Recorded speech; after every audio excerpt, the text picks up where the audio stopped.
அந்த தேங்காயெல்லாம் திருவி போட்டு கறி வச்சு சோறை பொங்கி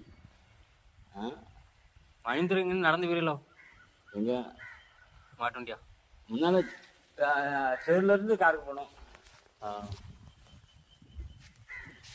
செருள் வரைக்கும் நடக்க தான் செய்யணும். அப்போ முன்னெடுப்புல தான் கார் ஏறி திருநாளி போகணும்.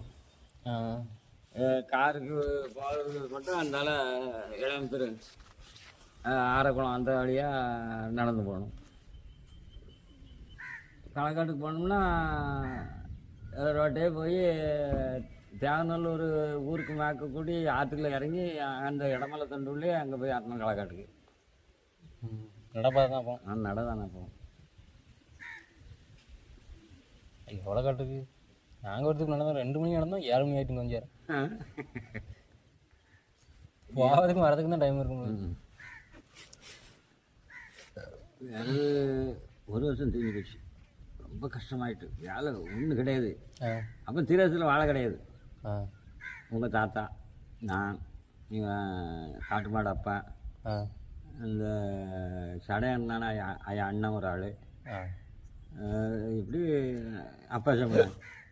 இவ்வளோ பேரும் சைக்கிள் வாடகை சைக்கிள் எடுத்து இங்கே வெள்ளுக்காரன்னு ஒரு ஆள் அவர் தான் இங்கே சைக்கிள் கடை வச்சுருந்தார்.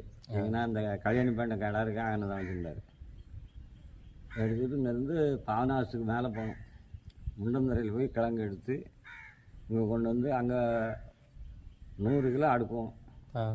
13 ரூபா. 100 கிலோ அடுக்குனா 12 ரூபா இருக்கும். சில நாளைக்கு 13 ரூபா இருக்கும். அதை இங்கே கொண்டு அலைஞ்சி விற்றா 30 ரூபா 35 ரூபாய்க்கு விற்கும். என்ன கிழங்கு? ஏழை கிழங்கு. 100 கிலோ வச்சு மலையிலேருந்து தள்ளி கொண்டு வந்து இங்கேருந்து அங்கேருந்து ஏறி வருவோம். வாடகை சைக்கிள் அவ்வளோ ஸ்ட்ராங்காக இருந்துச்சப்போ. இப்போ சைக்கிள் ஏறி வந்து சைக்கிள் உடஞ்சி கீழே விடும். ஒரு ஆள் உட்காந்தாலே பழக்க மாட்டேங்குது. எனக்கு தெரிஞ்சு 10 பேர். ஆனால் நான் இடையில ஒரு ஸ்டெப்ஸ் வச்சுருந்தேன். போகிற பதவிக்கு அவட்ட 25 ரூபா 30 ரூபா அப்படின்ட்டு தான் போவேன். இந்த பார்ட்டிகளெல்லாம் கிழங்குக்காக 4 ரூபா 3 ரூபா இல்லாமல் இருப்பாங்க. மூடையை போட்டு வச்சுட்டு 10 ரூபா வச்சுட்டு இருப்பான். 13 ரூபாய்க்கு 10 ரூபா தான் இருக்கும். சிலவன் 8 ரூபா வச்சுருப்பான். சிலவன் 9 ரூபா வச்சுருப்பான். அவ்வளவுக்கு நான் தான் போடணும். நான் இங்கேருந்து போகும்போது சுட்டு தயார் பண்ணி தான் போவேன்.